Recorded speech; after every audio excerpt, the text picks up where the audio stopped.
Today is September 14th, 1993. My name is Matt McCauley, interviewer for the Kirkland History Project. Today I'm interviewing Mr. and Mrs. Donald Barrie. Our subject is Mr. Barrie's life and that of his family in Kirkland. Mr. Barrie, how did your family first come to the Pacific Northwest? I think they were involved in the woolen mill.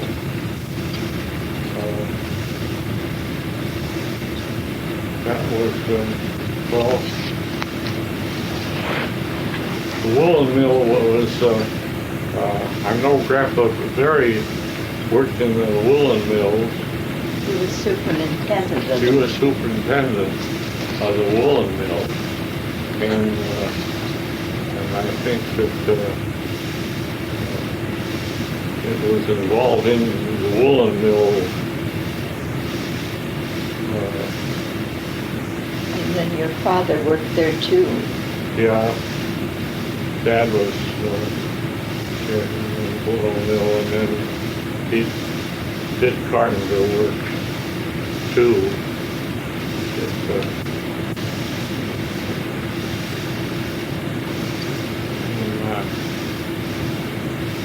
I think the sister and brother were involved in the woolen mill, worked there for periodically, something like that.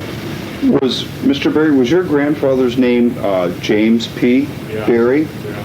And his wife's name, you told me earlier, was Margaret? Yeah. Do you know about when they came to Washington, Kirkland? About what year? Oh, I think it must have been, let's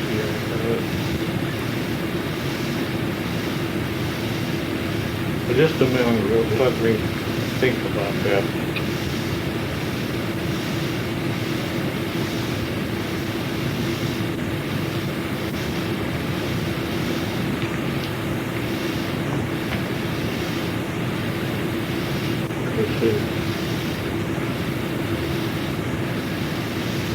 Well, the woolen mill was, that's what drew them to the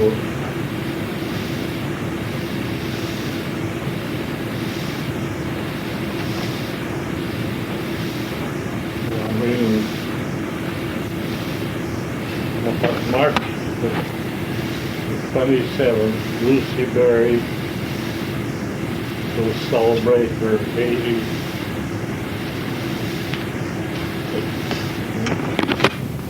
And Mrs. Barrie handed Mr. Barrie a newspaper clipping on his mother, Lucy Griswold Barrie, and that Mr. Barrie said that the date mentioned in the story was 1894 as their first arrival in Kirkland. Yeah, 84.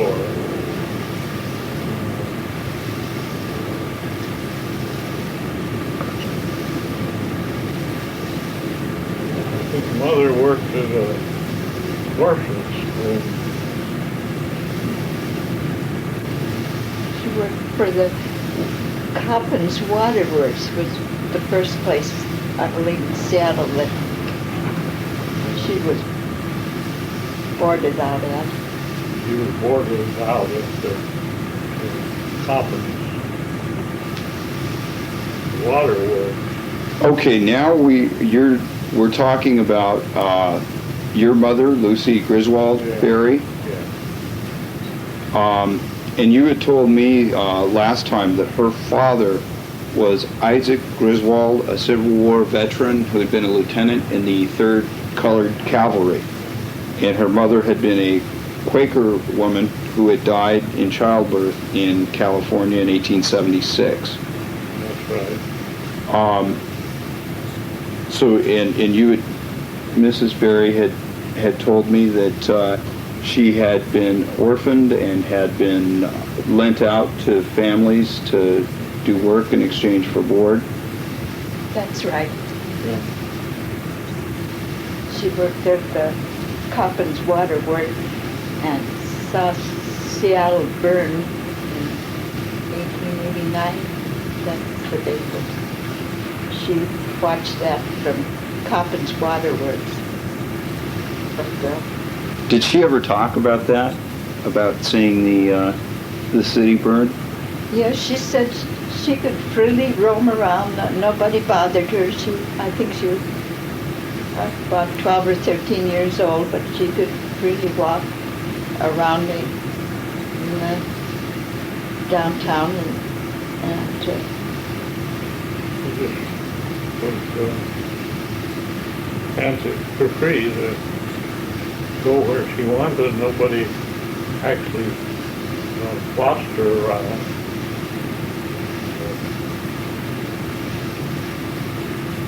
Now, was she reunited with her father, Isaac Griswold, up here? yes, because he would come and pick her up and place her from one home to another. She was there at the Coppins Water Works, and then she lived in Redmond. And they called her Aunt Mattie, but she was the wife of a sea captain who wasn't home very much of the time. So Lucy Barrie would help Aunt Mattie with her chores, like she would do her banking and go and buy her groceries for her. And she was just a young girl, maybe 14 years old or so, when she was placed in this home. And do you know where her father, Isaac Griswold, lived? Did he live on the east side, or did he live in Seattle? Do we know? Well,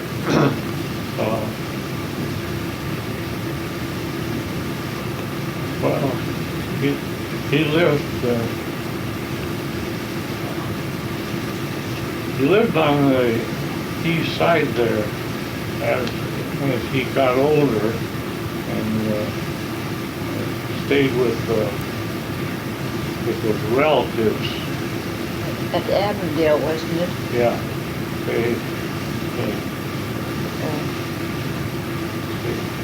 Lucy Barrie had a sister at Avondale, Visited Avondale. and her brother DeWitt Griswold lived at Redmond. DeWitt Griswold was in the woods, working in the logging. He was,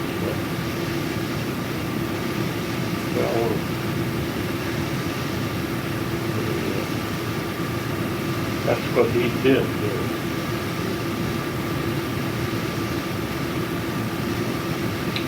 Did she have another sister in Avondale too? Yeah.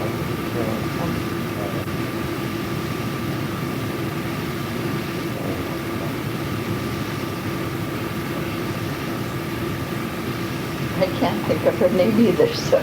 It sounds like the Griswolds, from what you're saying, if I understand correctly, the Griswolds may have been then considered early Redmond settlers. Yes. Avondale area Redmond people. I think the two girls were the first white girls in the Avondale area. Did your mother ever talk about what that area used to look like back when she was a young girl? Early recollections of what it looked like? Well, Woods, wasn't it? it was all woods, and they would cut down the big trees just to clear the land. got big trees, why they just cut them down and burn them up. So they land for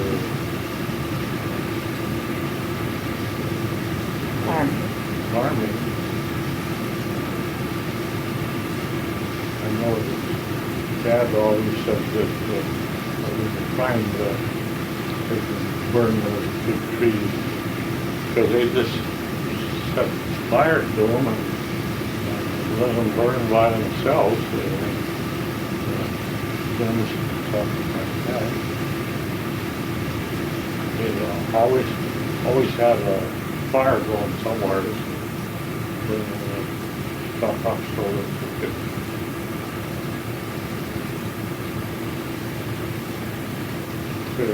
clear the land.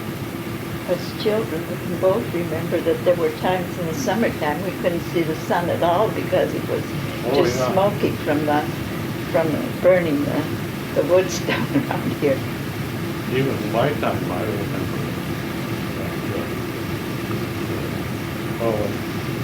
there's a year like that. He'll burn up the wood to get rid of these logs. Because it didn't have the machinery to handle them.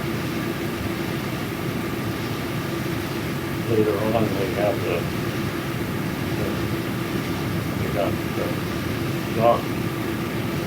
donkey engine.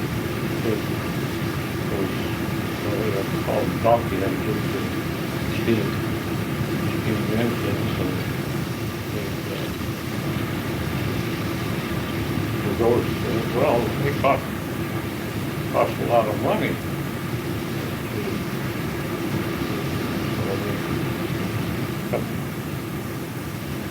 Cut those trees, just burn them up. Out there at Avondale, why we got beautiful trees and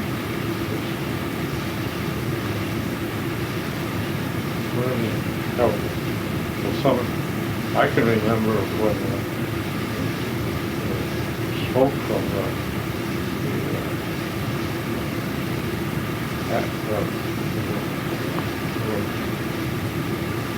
logging those small farmers, they had to set fire to get rid of them because they were so big and they couldn't do anything.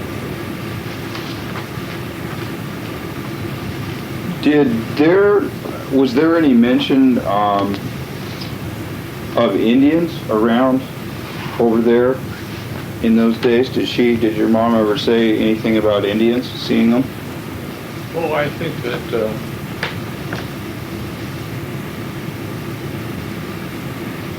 think all that I remember was that they were the two Griswold girls were the first white women over there, so there must have been, well, that would be from Snoqualmie. The Indians would be from the Snoqualmie Pass area that they were referring to. Did she ever have any particular stories about seeing any or No. trading with them? No. The Griswold descendants might be able to tell you more about the ones that are in Avondale. One wrote a book on the history of Avondale. We haven't read it. There's probably more information from that source than we have here. Okay, well, so Lucy Griswold met Robert Barrie. And did your father, did he live in Kirkland when your mother and father met each other? well, he was in the woolen mill. Yes, but they weren't.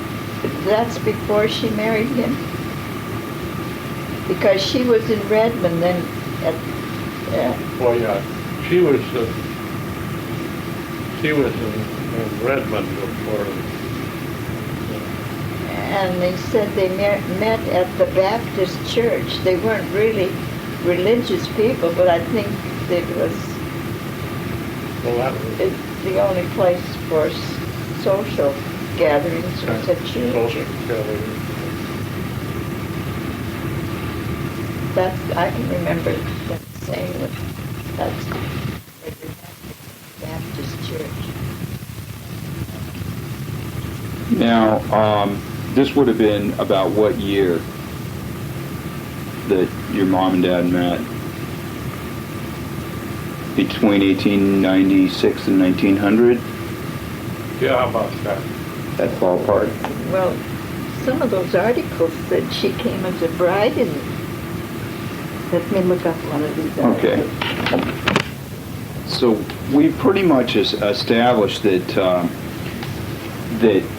Robert and Lucy Barrie were married and living in Kirkland around 1895, 1896. Yes. And at that time, James P. Barrie was also still working at the woolen mill. Your grandfather. I think, yeah, that's, Didn't the two boys move here too at the time your grandfather moved here?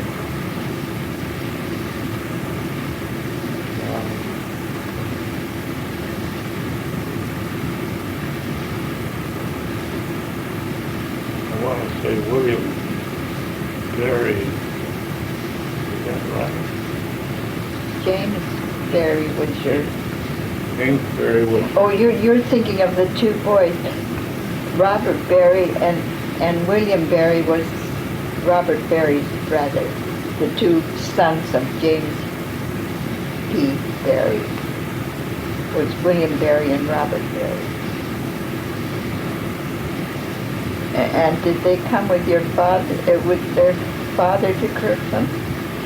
Or were they both married before that, or you don't remember? Okay, well, we don't have to really bog ourselves down too much in suspicious Specifics. and little details like that. Now, your mom and dad, did they buy a house on 13th in Kirkland when they were first married? First they rented near where the telephone company is, right down the corner there. They rented that house for a while. Then they bought the house on 13th Avenue West, one of Peter Kirk's houses he had built for his workers. And do we know the address of that house? It's 13th Avenue West. It's still standing there. Do we know the house number? I have a recollection that it was 14 something.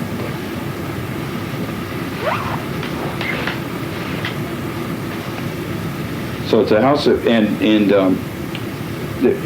you have a deed that for that property Yeah. house that Yeah. mentions Peter Kirk on it, which is still in your family. That's interesting.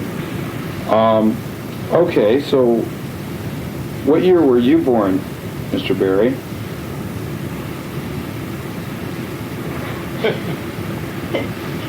He was born March 1909. Yeah. And you were born right here in Kirkland? Yeah. In that house. Ben Barrie also had been born in that house. Ben Barrie being Your older brother. cousin, or older brother.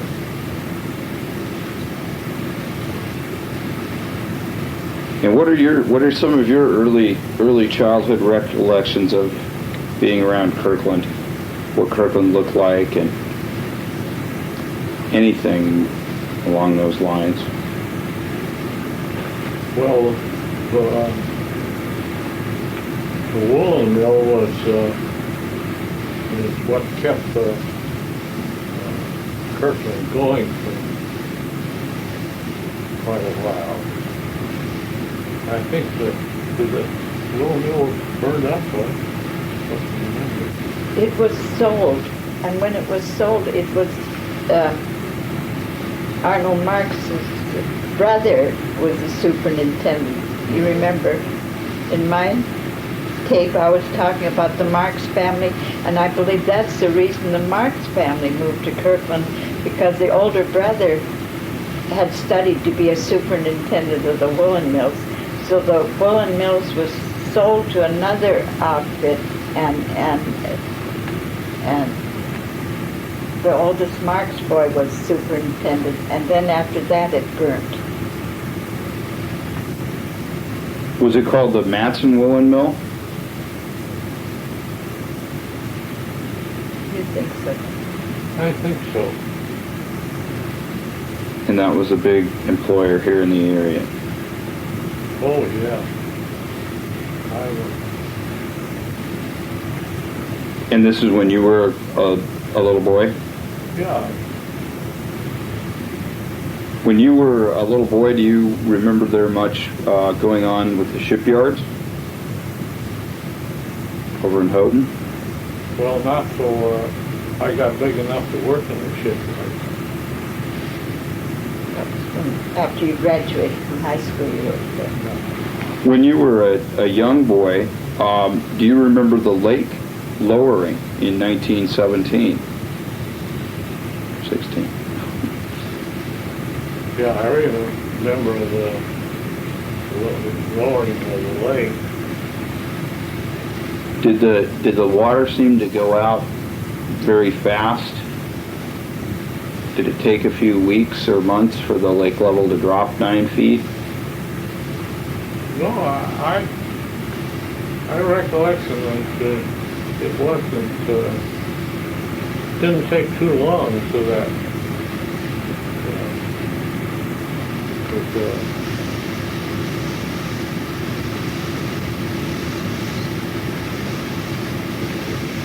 You would go swimming down there. Was that when you go there and then one day the lake was at one level and the next day it was there yeah. at another level? Somewhere 15 younger or something like that. Because you used to go swimming by the woolen mills, and you'd say how the foam would blow one way, and then you couldn't swim there until the wind would blow the foam away. Soaping was what they washed the wool with. They would sometimes it was the dirty kind of a grayish color. It was when they dumped the stuff in the lake. They wouldn't allow them to do that now. But some days we could go swimming down there, and some days we didn't go swimming because it was too mucky, dirty. Well, just like you wash wool. See, it was when they were weaving that wool, they sometimes they'd flush it, flush that soap and stuff out of that wool. We didn't go swimming there. Go down there and there, it's kind of yellowish stuff. We hiked down the beach. Which beach did you usually hike down to? Oh, just that one. Waverly Park now? Yeah, well, yeah, 13th Avenue West is where I lived, and it was just down over the hill.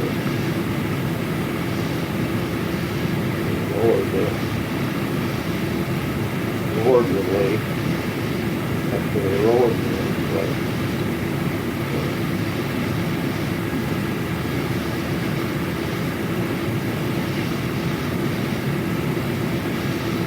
And about the time they lowered the lake, I think the woolen mill burned up. And it was after that, then you were supposed to tend to the cows, and instead you and your friend would be in swimming? And then the next thing, they'd look up on the bluff, and here was his mother, and the other boy's mother was sitting there knitting and watching the cows while these boys were swimming. Yeah. And we knew the cows weren't going to go very far. You have to worry about the after chasing them. Was other than right around the woolen mill, where they were pumping the discharge into the lake, was the lake pretty clean in those days, or was Oh, it? yeah, it would be, depend on which way the wind blows. It would be just clear, you could see the 6 or 8 feet of water down there. And sometimes the soapy water and stuff like that, why, it was, he couldn't see anything. He was swimming there. But sometimes you said it wasn't so clean when you dove off those pilings at the ferry landing. The ferry boat would dump its sewage into the water, and didn't the Kirkland sewage run into? I think the Kirkland city of Kirkland, I think their sewage ran into the water. There where the telephone building is, where the boat landing is now, the Kirkland sewage system ran into the lake. But these boys would go dive for pennies, nickels, dimes, and streetcar hickeys when the ferries come in. But Don always made sure his father wasn't on the ferry that was coming in when he did this. Yeah. So you wouldn't get caught by your father? Yeah. He took him view of Did he like it better when you swam over at the beach instead of at the ferry landing? Well, I don't think he wanted him begging for pennies, nickels, and dimes. and nickel dime or streetcar. When the lake lowered, when the water went out, do you remember if there was ever anything interesting that was discovered as the water went out? Well, we find nickels, a few nickels and dimes when they first go out.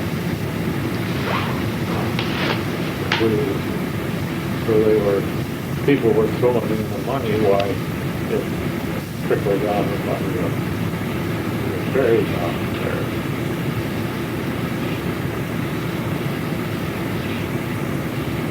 But there was plenty of water. There was plenty of lake to swim in.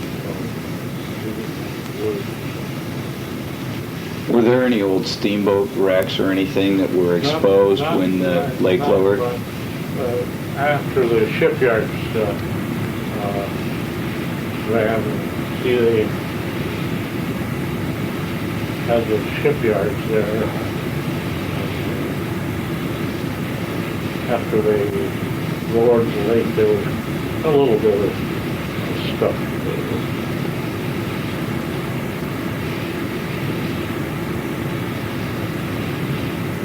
We had so much water to swim in, we didn't water too much. Do you remember if after the lake was lowered, down at the foot of Market Street area, if there was, do you ever remember hearing any talk of an old scow called the Squawk being? Vaguely, I do. It was some of those,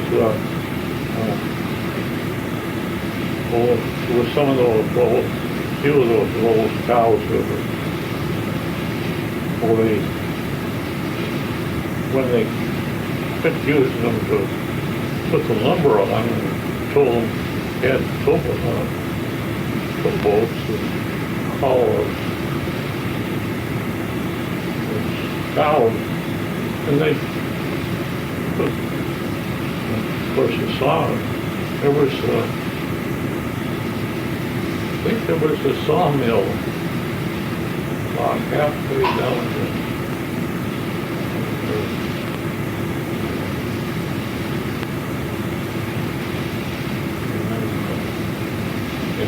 Juanita, why, we had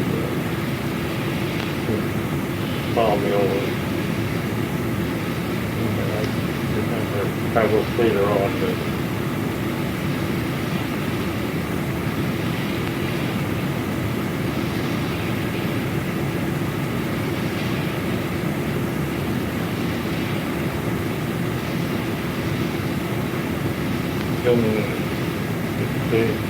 lots of times they wash the wool.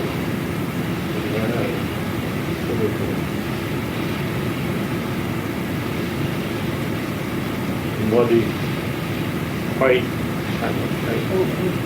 We've gone through that already.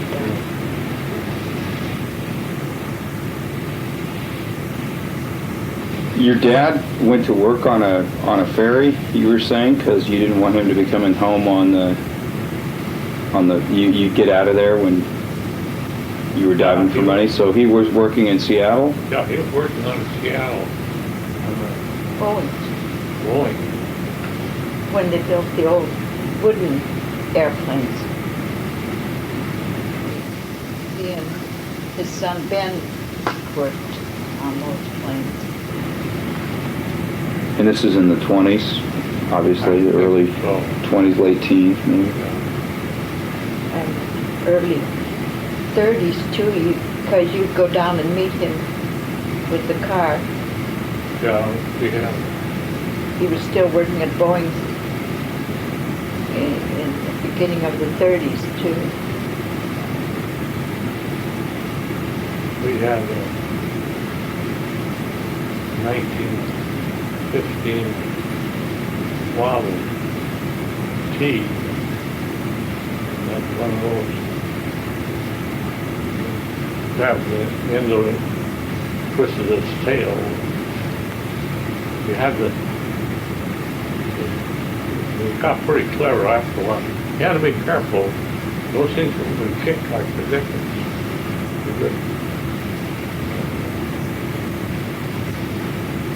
I think probably more than one kid's got broken arm or something. What did your father do for Boeing when they were building the planes? In carpentry? Yeah, he was, see the planes were wood. Uh-huh. And they were,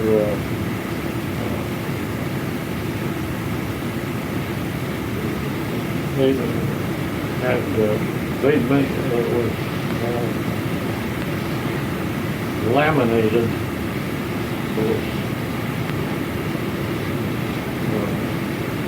well, like veneer, when it's,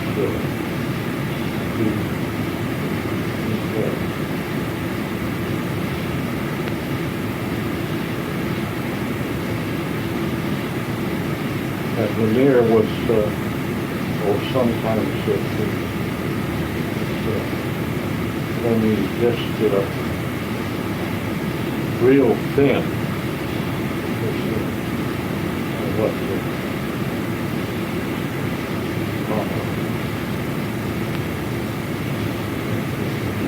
tree.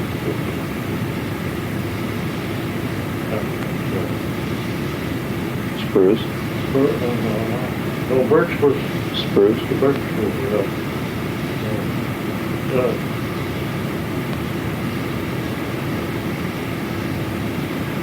what's the other tree? He said spruce. Was it spruce? Yeah, well, it was, yeah, they had some spruce, and then,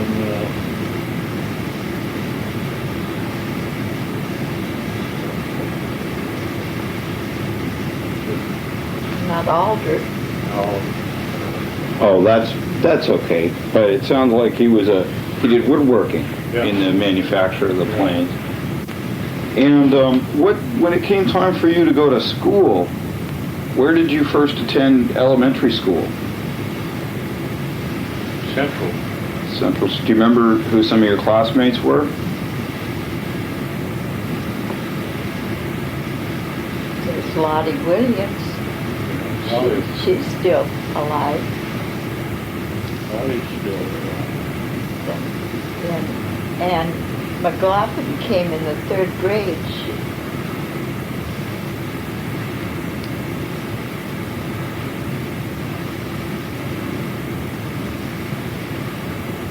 That's veneer. See, there were all.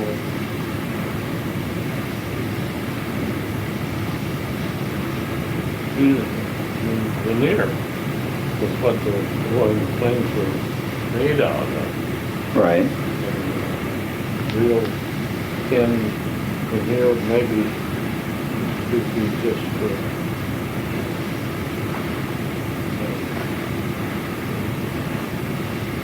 sometimes they were only just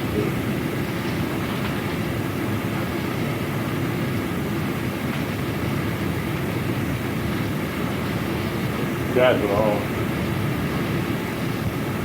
doing more. Well, was Stella Patty in your? Was she in your Yeah. grade school too? No, she's my class. Did she start in the first grade with you too? I think she did. Stella Patty. I was trying Oh, to. yeah. She had an older sister too.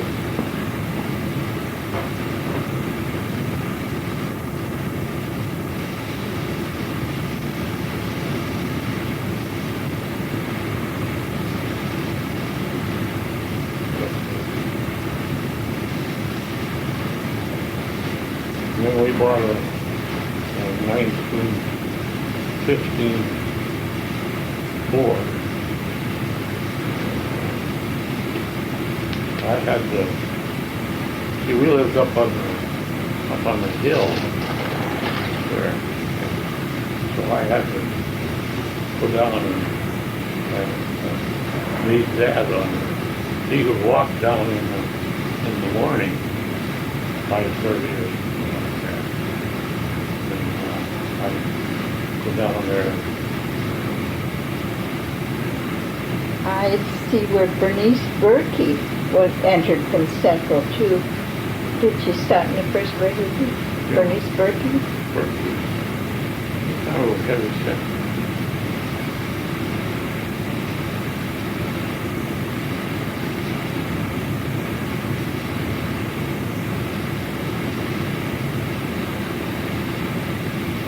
And Catherine Burbank?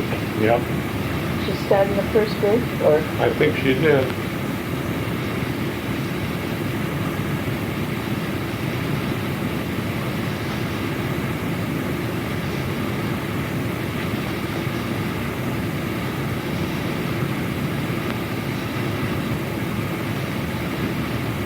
looking through your annuals to see who else came from Central. Edmund York, Yeah. did they all start in the first grade or did they come in? Well, that's New York. We went, graduated from high school. Yeah, I know it. But did he entered from Central? Did he start in the first grade or did some of these come Some of like, these had, like Anna came in the third grade? But I know that Lottie started in the first grade with you, but I don't think all of them started in the first grade with you.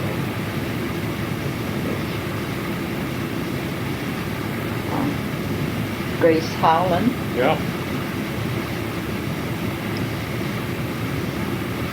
and of course Byron Cornick, who was your good friend. Yeah. But I don't think they all started in the first grade.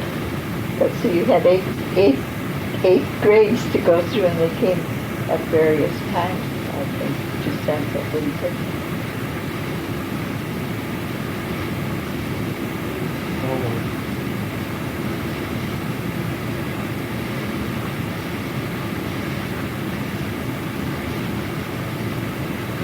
And Robert Lyman. Yeah.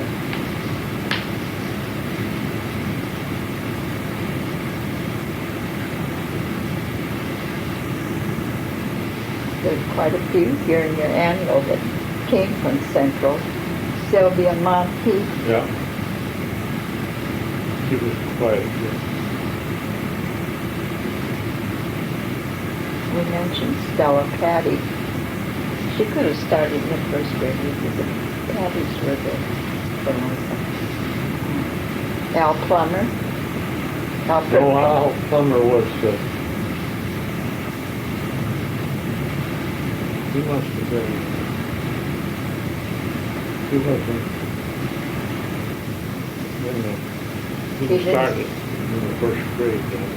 He came in Came in from somewhere else, but he entered He entered, the high school from Central.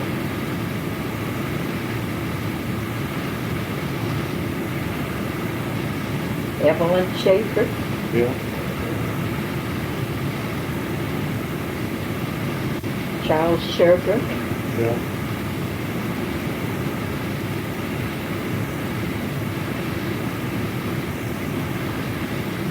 I don't know.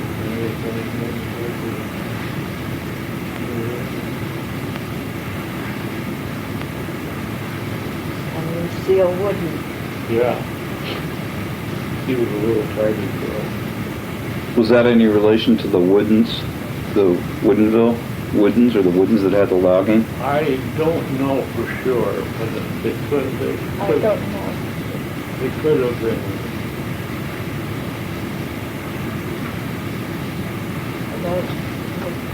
Those are all that were in your annual, but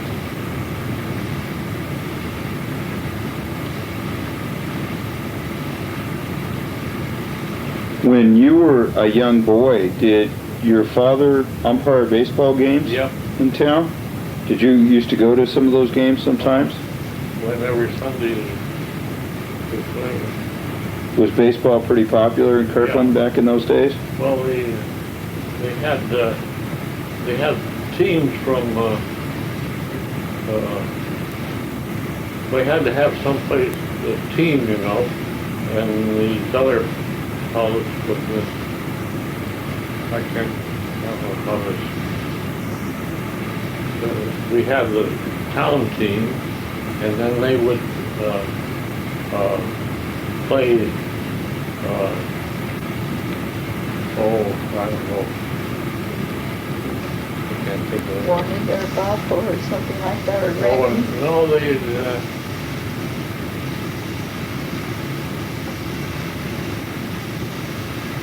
well, they get those teams were, well, like, if, how do you say it?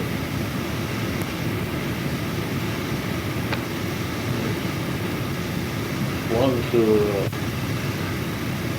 other teams there with, The visitor? yeah, visitors, and they come over on the boat. And, play. I think the last player,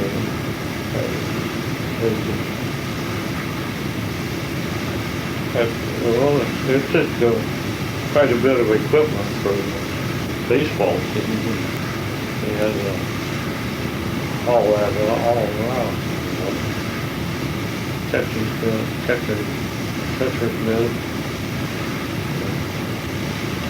And of course, the fielders, they could take care of themselves.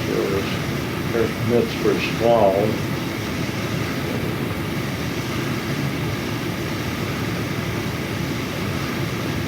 What was the earliest ball field that they played at in Kirkland? Where was it located?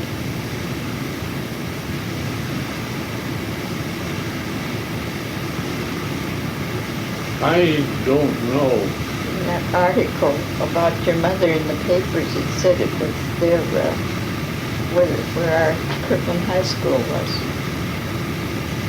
In one of the articles.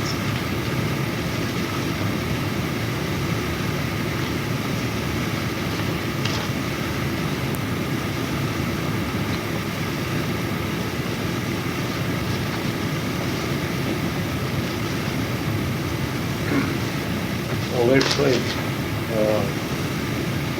teams, I don't know.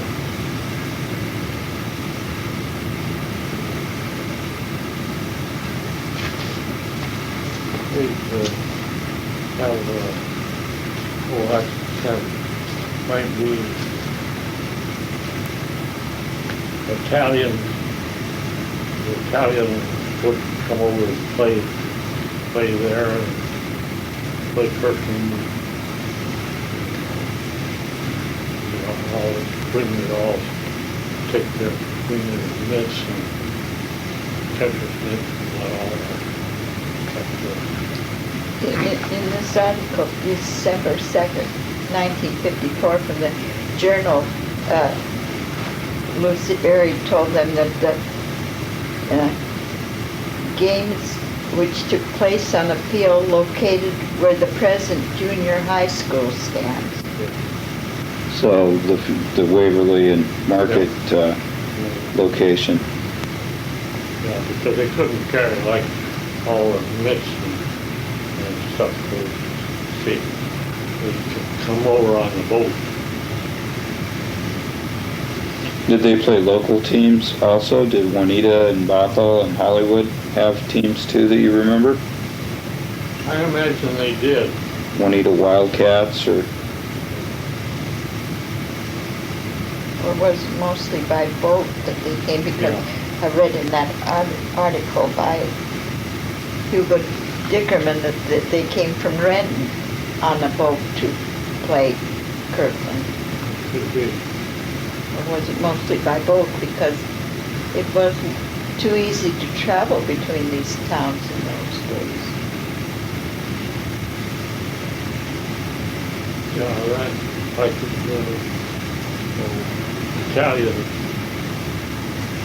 they were a group of Italians, and they have a baseball team. Where'd they come from? Huh? Where'd they come from? They take streetcar over to from Kirkland. Seattle. Come over on the ferry boat. Go in And your dad would umpire the games for them.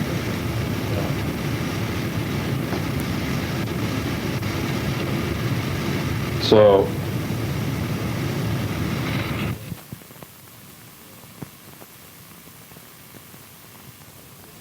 Fire's so at night that he needs extra water. okay, we're back again on side two. What are the earliest steamboats and ferries you can remember seeing out on the lake?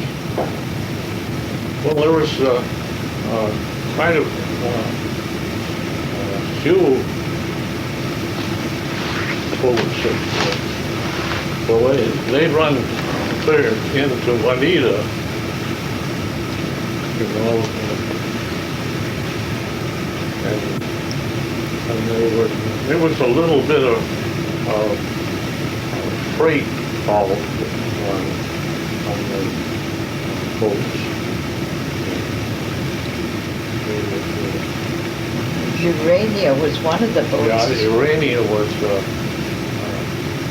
They were all built. I think they built 4 or 5 of them.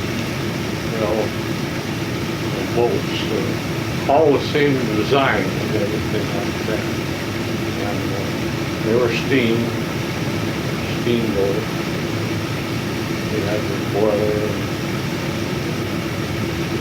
They had the triple expansion steam. They used the steam 3 times. First time was about this big around. That would be the first time.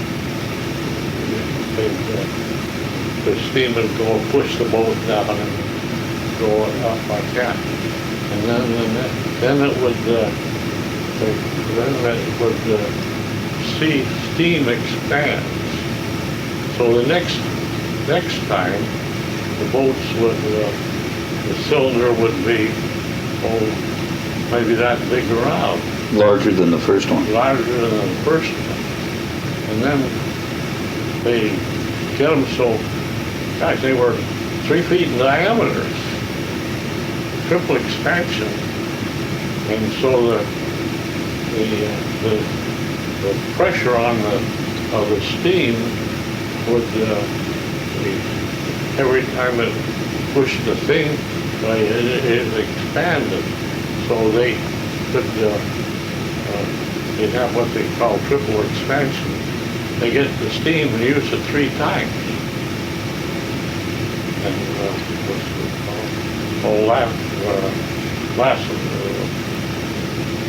they start with small, and then the last cylinder was maybe 3 feet in diameter. Do you remember riding on some of those old steamboats? Oh, yeah. Which ones? We always go down, kids, we always go down and we know the engineers. And, we go down and they let us go down and watch the wheels go around. Do you remember who some of the engineers were? Some of their names?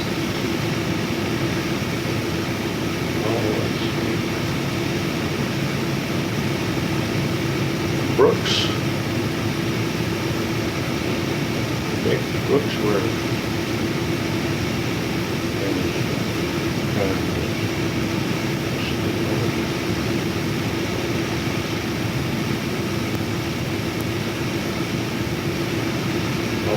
Of course, those fellows were transoms. They worked on those boats that were running like around the south.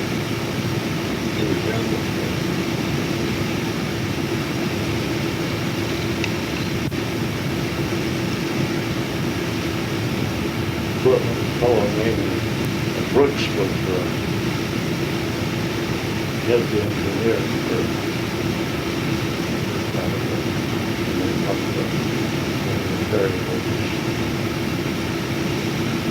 And they'd let you, when you were kids, go down there and yeah, you could go down. look around at them.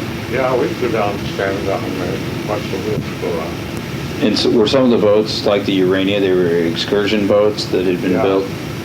Did you ride on very many that were that style, the 2-deck passenger only types? Well, most of them were built that way.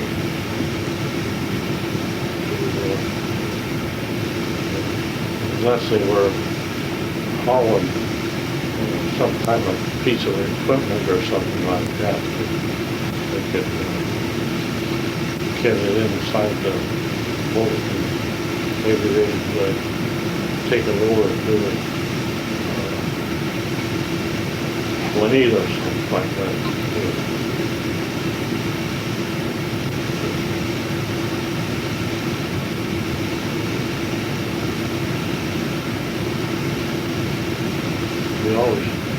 All the kids always were, and the engineers, they didn't care. We'd go down there. We didn't get mixed up in the shooting. Lots of it were. You had a ferry boat, and that was about 20 minutes to go across the lake.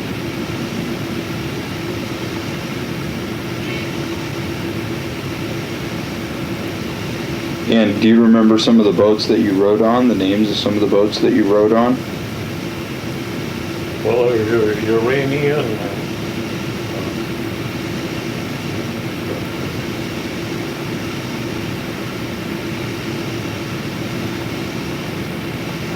Fortuna? Fortuna, yeah, there was Fortuna. Do you remember the Cyrene or the Xanthus? No. Wildwood? LT Haas? Atlanta? The Atlanta, yeah, I remember that one.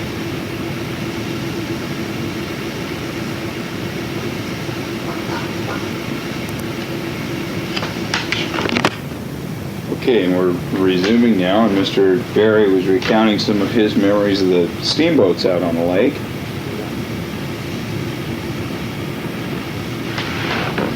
They had quite a fleet. They had some of them that they could go They were not too big, they could go up to Lake Sammamish.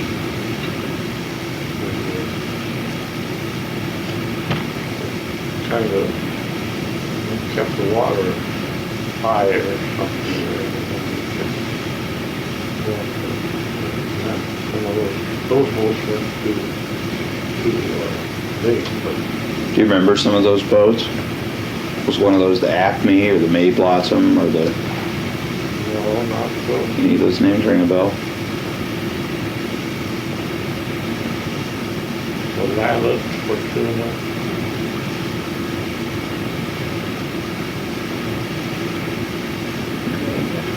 Uranium.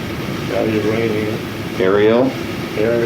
Well, Ariel came later. Well, Ariel came later, but that was one of the later boats. Do you remember one called the C.C. Calkins? It's an old timer. Did it go out in the sound? Might have gone out of that finally. Finally. You They built locks, and then that made the hole. When you put the locks in, but then that, they were used in hauling, logs and the steamboats had the steam to it, but they had hauler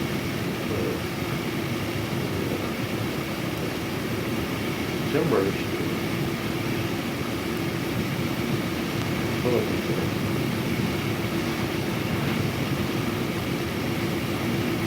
take through the locks.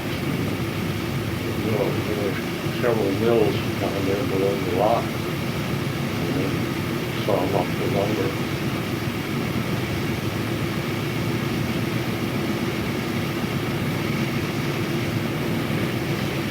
You don't remember one called the Success, do you, that sank before you were born in 1908? Do you remember hearing anybody ever talk of that one?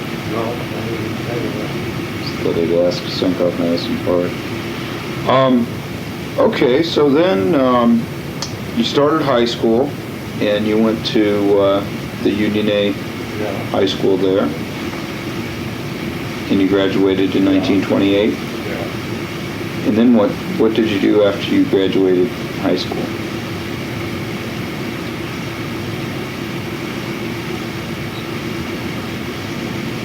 Did you go to work at the shipyard? I think so. I think. That first, or did you work there with Hugo at Hewlett's? Which did you do first? Did you work the shipyard first, or did you work up at with Hugo, your brother-in-law Hugo? I think I worked there with my brother-in-law, Hugo, then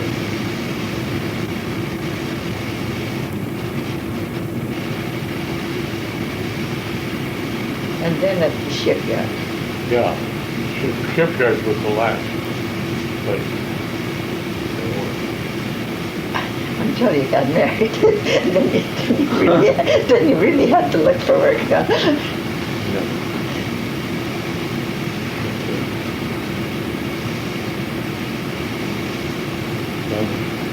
Brother-in-law was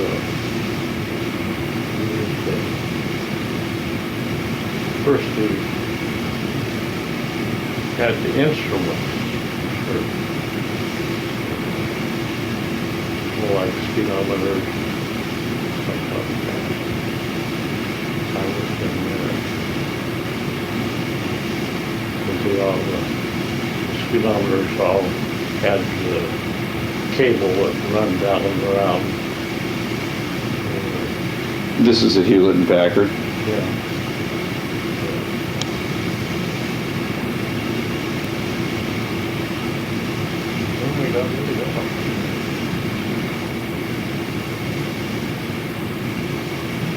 Things got pretty tight.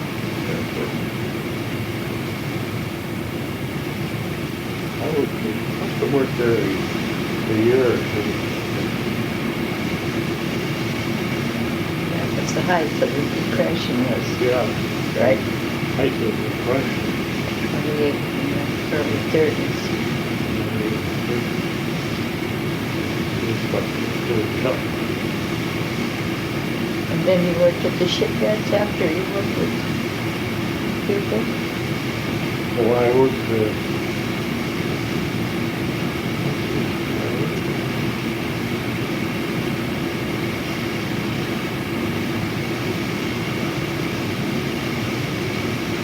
And you worked on the Vashon Harbor boat?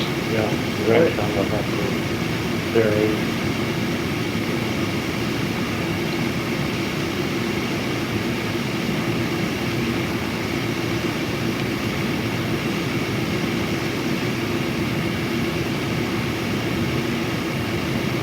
Let's see, right.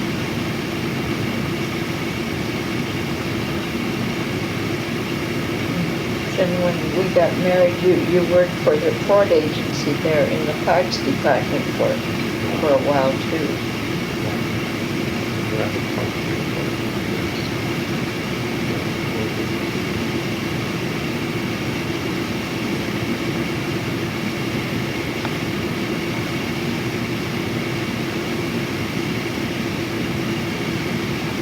Did you ever work for a man who gave you some flowers because he couldn't pay you? Yeah, Yeah. in Austin High School. Yeah, Did anything ever come of those flowers that he gave you because he didn't have the money? I think they do because we were forcing them and, we wound up forcing them and I had, tulips and I had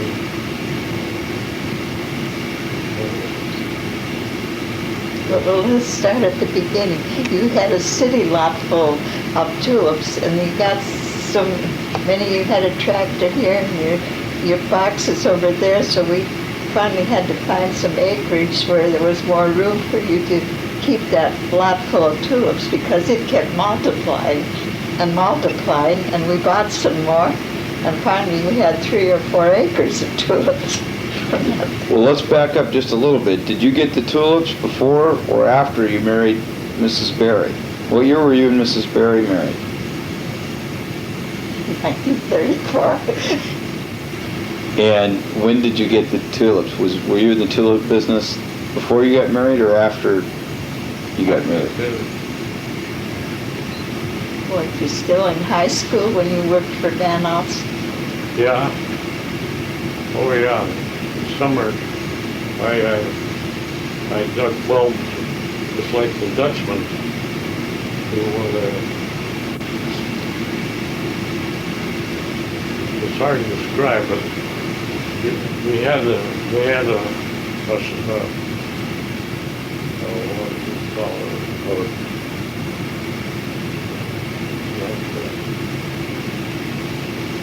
Well, I had done that before.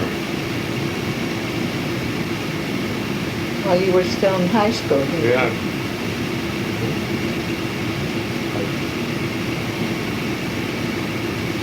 Big bulbs with, when they hit cows. Right there.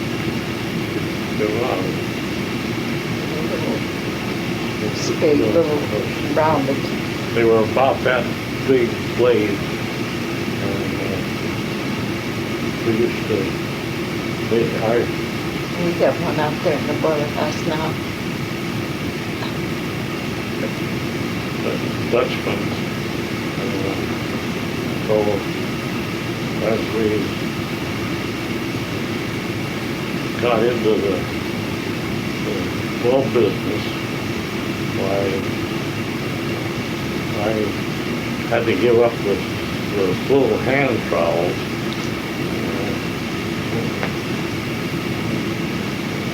Bought a John Deere. But we had the plow and the bulbs were were planted certain depth all the way through there. And you could set your plow, and you could plow them and you could turn them over, and the bulbs, you could count them.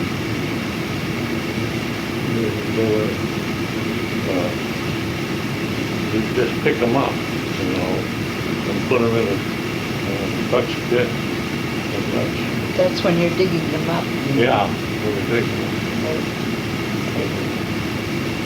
Just by plowing them, you turn it over. Turn it over, and you could see you could practically count if you're doing it right. When all the thing was, had to be the same depth, so that when you plowed in like that, you were just cutting the roots from the bulb and turn them over, and they'd lay right along and I had, when the kids would come along and pick those tulips and put them in pans and shake them and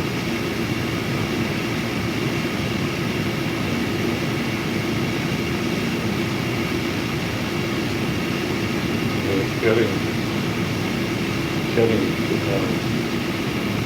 about 100,000 tulips. Sounds like you needed some extra land to... Well, I did have, I had my piece of ground. I had about 4 acres of it. Was that right around here? Where... Yeah, I had 5 acres where I am, and I had rented some land. Where Albertsons is now, Yeah. 1 year or several years, you'd have to wait 3 years until you plant back again. And where Safeway is now, you had that field, that fur field, you rented that. I had about around 3 to 5 acres. Now, who did you buy this acreage here? Who did you buy this from? Tronser's daughter, Lena Gundel. Tronser, was he one of the homesteaders here? We saw him on your Juanita map. He owned quite a bit. I think he could have been. An early settler, if nothing else. So you bought it from his daughter, and what was here when you bought this property?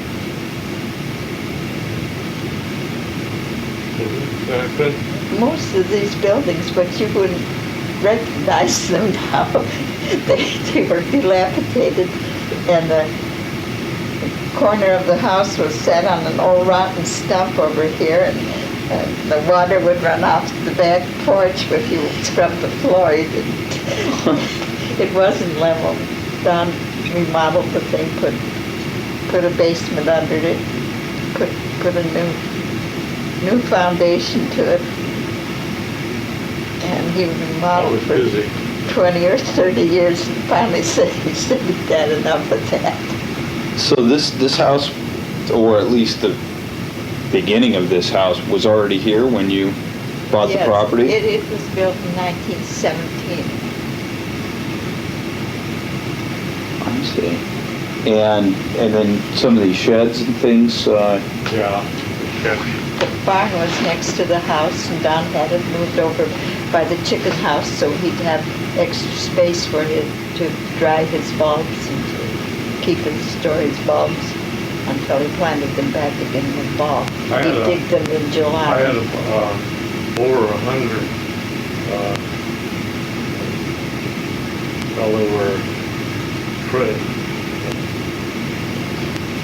trays to store them in. Put them in. It's hard to describe it. You have to have the men were only about 6 inches, but they had when they were probably Are you talking about the flats you had to put in the greenhouse or the ones you stored them in the summertime? What are you talking about? Well, I was talking to one where I was stored, that I had to dig and put the bulbs in, dry them. Those flats. The flats, I must have had 100 of them. Don would work with the boys, retired teenage boys in the neighborhood for digging them. Then we'd had some girls working. I'd work with the girls in the shed, sorting them and peeling off the old. I'd have about 6 or 8 kids working for me in the field, and we'd dig the bulbs up, and then we'd put them in trays to dry them, and then she'd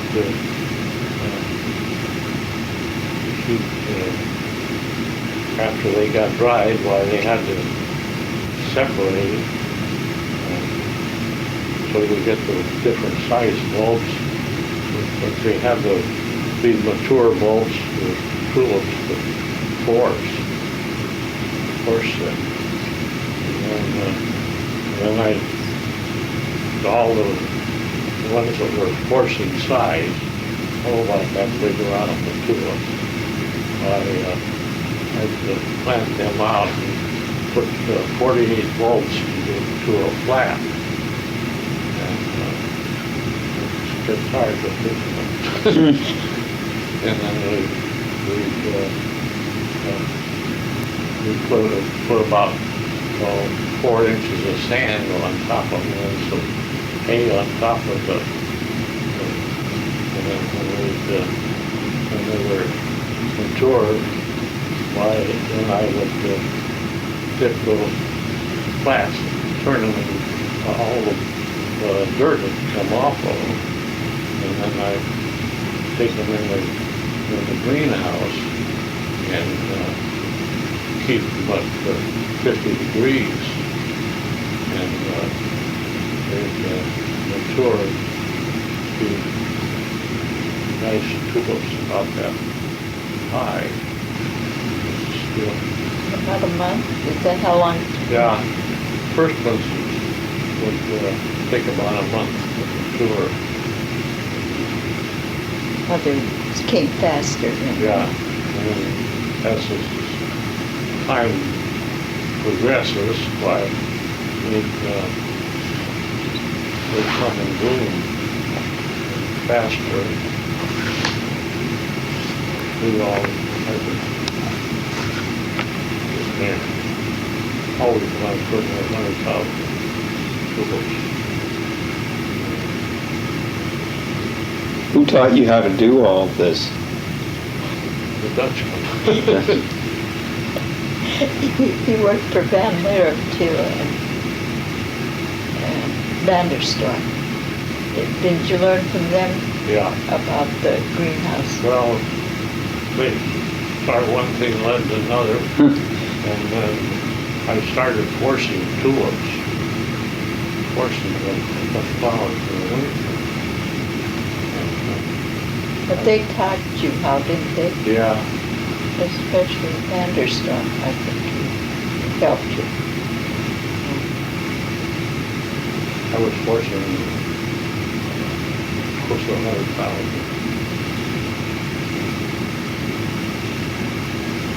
I'll show you sometime pictures. We have slides of our fields here. First, you buy your tulips. First, you plant them I was planting in the flats. And then I cover them with about 4 inches of sand. And then when they would mature, and then they would sprout. And they'd have nice sprouts about this long. And then you pick them up, and throw them quick like that. And all the dirt will go off of them. And here you've got 48 bulbs. And 48 bulbs. And ready to put in the greenhouse. Ready to put it in the greenhouse. When they were out in the field, ladies would come by and want to buy a dozen. Tell them they're not for sale.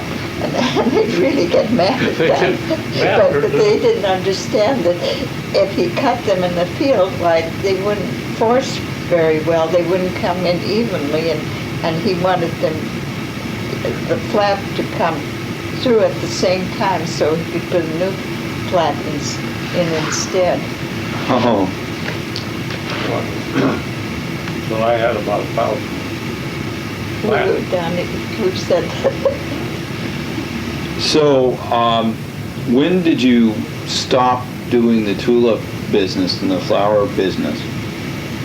About?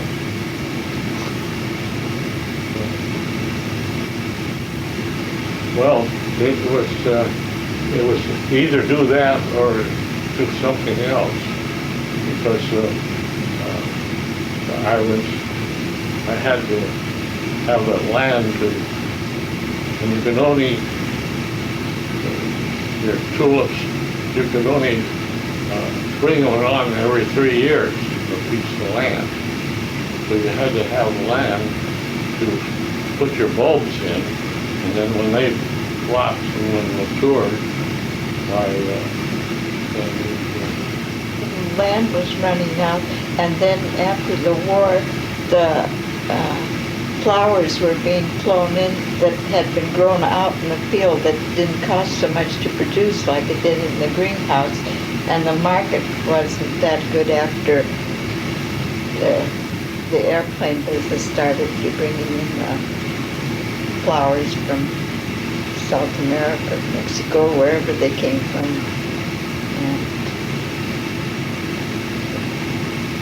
And the land was getting scarce, so... The land was getting scarce after World War II around here? Yeah. It was starting to be developed. And, It's too hard to get land.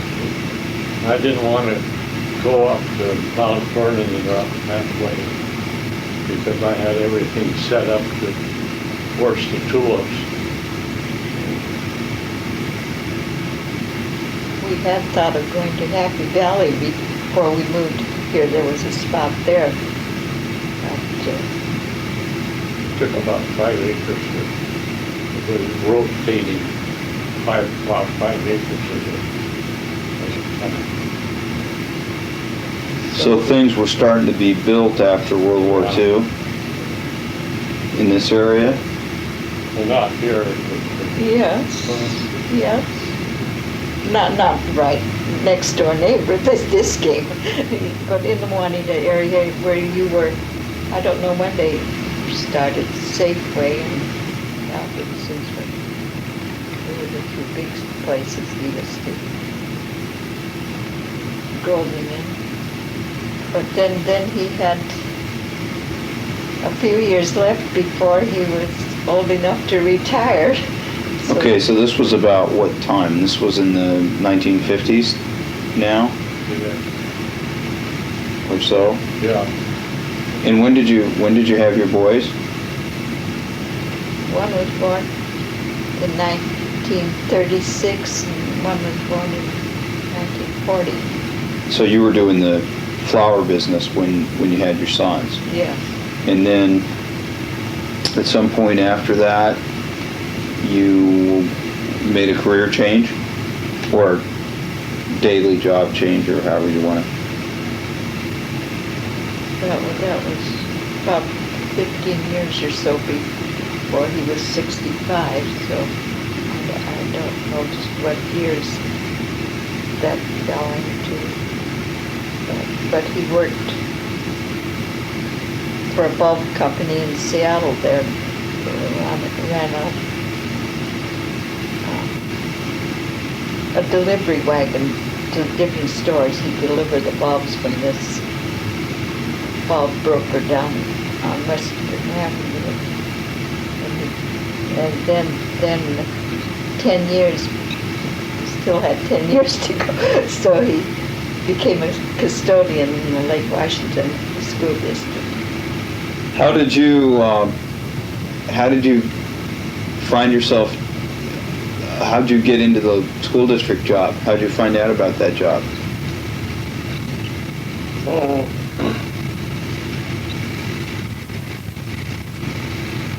Well, I think you kept your ears open. I don't know. Did you just hear about a job? Did you start at A.G. Bell? Was that or did you work at a different school before you worked at A.G. Bell? Worked at two different ones. That one near Holton down there, isn't it, for the disabled, disabled, but Gordon Haupt. yeah, Gordon Howe. You worked there a short while. Then you worked for Rose Hill. What's that one up in Rose Hill? Rose Hill Elementary? No. High school? No.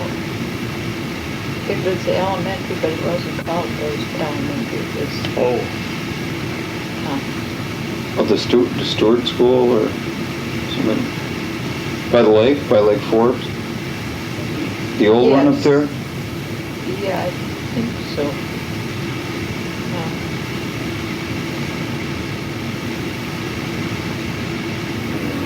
On this side of 85 and over there in the vicinity of that big church, the Overlake Church, right close by there. Oh, up there, yeah, that's Rose Hill Elementary, isn't it? I don't think that's what it was called. No, I don't.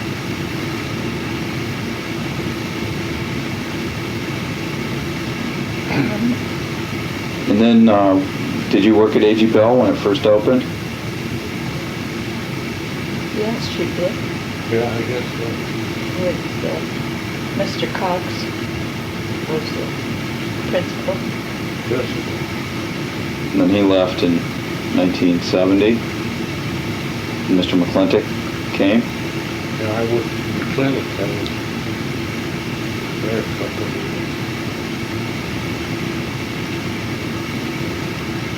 And when did you retire from the school district? When he became 65 years old. He's 84 now. So let's see, that would have been 75?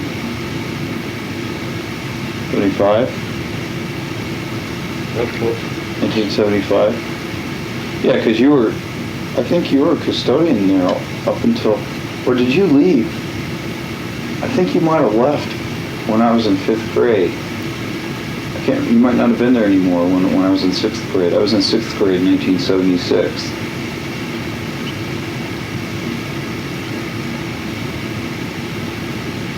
I like that. Around that time. Well, is there anything else that you'd like to get on the tape there? From any of the topics that we've been talking about? The Barries also have a written list which we'll photocopy and include with the tape. Not a list, but a narrative.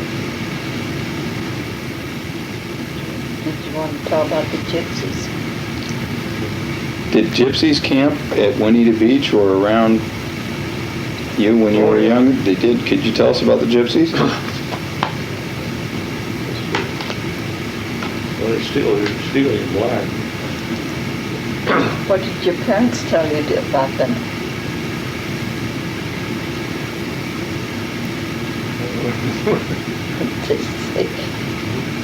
They tell you to be careful or they would steal you too?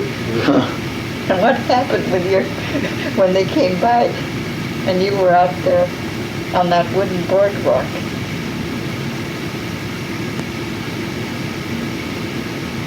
Didn't you drop your knife on the boardwalk? Oh, yeah. Yeah, I was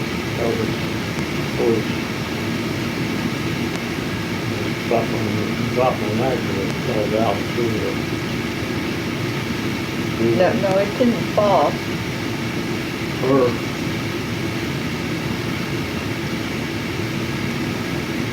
You dropped it on the boardwalk, and you saw the gypsies coming, didn't you? Yeah.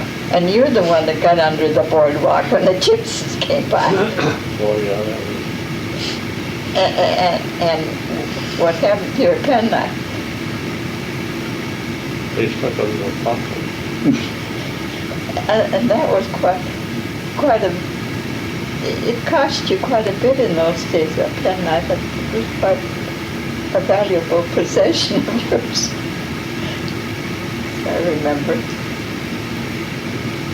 But they were warned not to let the gypsies carry them off.